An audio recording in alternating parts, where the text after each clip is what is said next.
Max Borders, he is the editor of The Free Man and author of Super Wealth, right here, Why We Should Stop Worrying About the Gap Between Rich and Poor. I don't know why, just we've had a few minutes to talk before the show, and I don't know why we haven't met before. You have some interesting things to bring. You have a more optimistic view than I do. I don't think anybody could have a worse view. I am really concerned that our society is, for the most part, they don't understand their responsibility anymore. They don't want their responsibility. We become European. Mm-hmm. And then there's the other part, the good half of the nation that does not. They'll take liberty. How do we survive? You were talking about an experiment or something that somebody's trying to do outside of Detroit.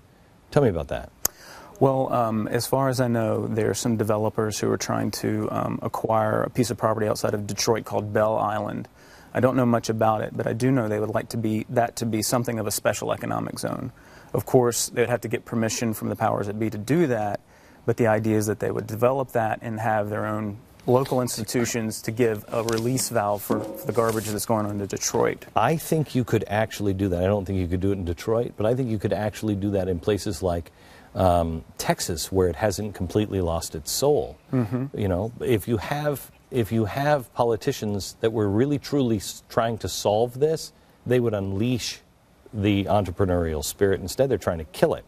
Well, absolutely. When you give people the opportunity to exit a situation that they find is unfavorable to them, they will take advantage of it. I mean, people are pouring into this state from California right now. Jurisdictional arbitrage is the fancy word for that. That's just, there are better opportunities here. They're coming into the state, and they're finding that there are opportunities here just by virtue of that little bit of difference between California and Texas. I've never heard of Hernando de Soto.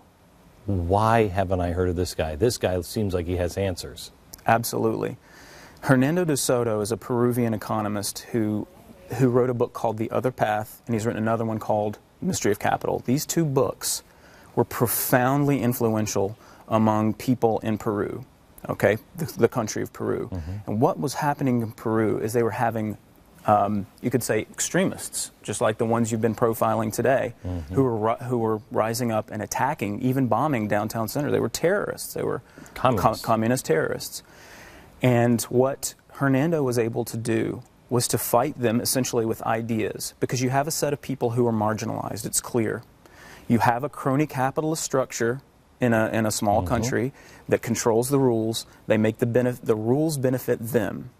And so what Hernando was able to do is say, look, here's what you got to do. You either give these people access to property rights, to the rule of law, to low burdens of regulation so they can get in the system, or you're going to lose them to the shining path.